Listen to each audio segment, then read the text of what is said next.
আবারও ইরানকে হুমকি দিল যুক্তরাষ্ট্র। পারমাণবিক সমৃদ্ধকরণ সম্পূর্ণরূপে বাতিল করতে বেশ শক্ত হুমকি দিয়েছেন যুক্তরাষ্ট্রের মধ্যপ্রাচ্য বিষয়ক বিশেষ দূত স্টিভ উইটকফ। তিনি বলেছেন, ওয়াশিংটনের সঙ্গে একটি চুক্তিতে পৌঁছাতে হলে তেহরানকে অবশ্যই তাদের পারমাণবিক সমৃদ্ধকরণ কর্মসূচি সম্পূর্ণরূপে বাতিল করতে হবে। যদিও এমন হুমকিতে মোটেও বিচলিত নয় ইরান। ট্রাম্প প্রশাসনের কোনো ধরনের হুমকিকে পাত্তাই দিচ্ছে না খামেনি। মঙ্গলবার এক বিবৃতিতে উইটকফ বলেন, যে কোনো চূড়ান্ত চুক্তিতে অবশ্যই একটি শান্তি, স্থিতিশীলতা এবং মধ্যপ্রাচ্যের সমৃদ্ধির কাঠামো স্থাপন করতে হবে, যার অর্থ হচ্ছে ইরানকে তার পারমাণবিক সমৃদ্ধকরণ ও অস্ত্রীকরণ কর্মসূচি বন্ধ করতে হবে। তবে উইটকফের এই মন্তব্যটি আগের দিনের বক্তব্যের সাথে বিপরীত। আগের মন্তব্যে তিনি বলেছিলেন, যুক্তরাষ্ট্র কেবলমাত্র কম মাত্রায় ইউরেনিয়াম সমৃদ্ধকরণে সন্তুষ্ট হতে পারে যদি তা কেবল জ্বালানি উৎপাদনের জন্য হয়, আর এবার সম্পূর্ণ বন্ধ করার কথা বললেন তিনি।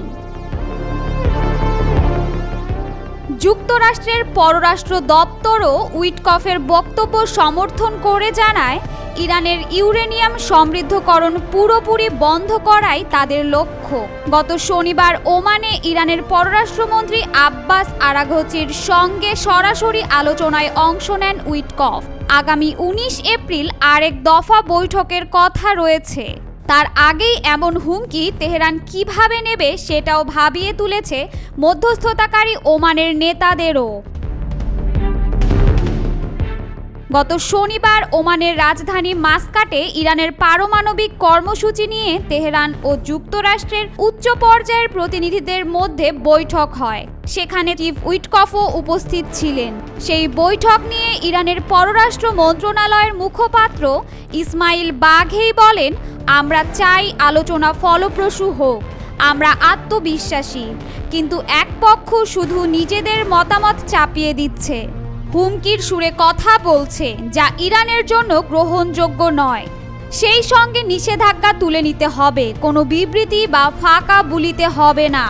ইরান আর যুক্তরাষ্ট্রের আলোচনা আপাতত সরাসরি আর হবে না, পরোক্ষভাবেই হবে। এর মাঝেই গত সোমবার এক সংবাদ সম্মেলনে ট্রাম্প হুমকি দিয়ে বলেন, ইরান যদি পারমাণবিক কর্মসূচি পরিত্যাগ না করে তাহলে তাদের পারমাণবিক স্থাপনাগুলোর ওপর সামরিক হামলা চালানো হবে। তিনি আরও বলেন, ইরানকে পারমাণবিক অস্ত্রের ধারণা থেকেও সরে আসতে হবে। তারা কোনোভাবেই পারমাণবিক অস্ত্র রাখতে পারবে না। ইরানকে হুঁশিয়ারি দিয়ে তিনি আরও বলেন, যদি ইরান সেই পথে অগ্রসর হয় তবে যুক্তরাষ্ট্রের প্রতিক্রিয়া সামরিক হামলা পর্যন্ত গড়াতে পারে বলেও জানান তিনি। ট্রাম্প বলেন, অবশ্যই সেই বিকল্পও রয়েছে। জানা গেছে, ইরান পারমাণবিক অস্ত্র সফলভাবে তৈরির খুব কাছাকাছি পৌঁছে গিয়েছে। আর ট্রাম্পের ভয়টা এখানেই, যেখানে খামেনির দেশ ইরান যুক্তরাষ্ট্রের চোখে চোখ রেখে কথা বলার সক্ষমতা রাখে, সেখানে তাদের পারমাণবিক সফলতা হুমকি হয়ে উঠতে পারে যুক্তরাষ্ট্র সহ পশ্চিমা দেশগুলোর কাছে। এর আগে মার্কিন প্রেসিডেন্ট ইরানকে ইচ্ছাকৃতভাবে পারমাণবিক চুক্তি বিলম্বিত করার জন্যও অভিযুক্ত করেছেন এবং দাবি করেছেন তেহরান পারমাণবিক অস্ত্র তৈরির প্রায় কাছাকাছি। তাই তাদের দ্রুত সিদ্ধান্ত নিতে হবে, না হলে কঠিন পরিস্থিতির জন্য প্রস্তুত থাকতে হবে।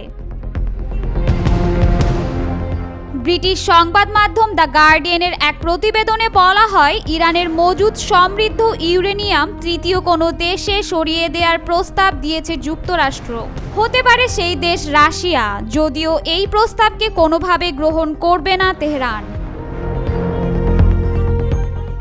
এমন অবস্থায় ইরানের সেনাবাহিনীর বিশেষ শাখা ইসলামিক রিভলিউশনারি গার্ড কর্পস বলেছে, দেশের জাতীয় নিরাপত্তা, প্রতিরক্ষা আর সামরিক শক্তির ইস্যুতে আলোচনায় কোনো ধরনের আপোষ হবে না।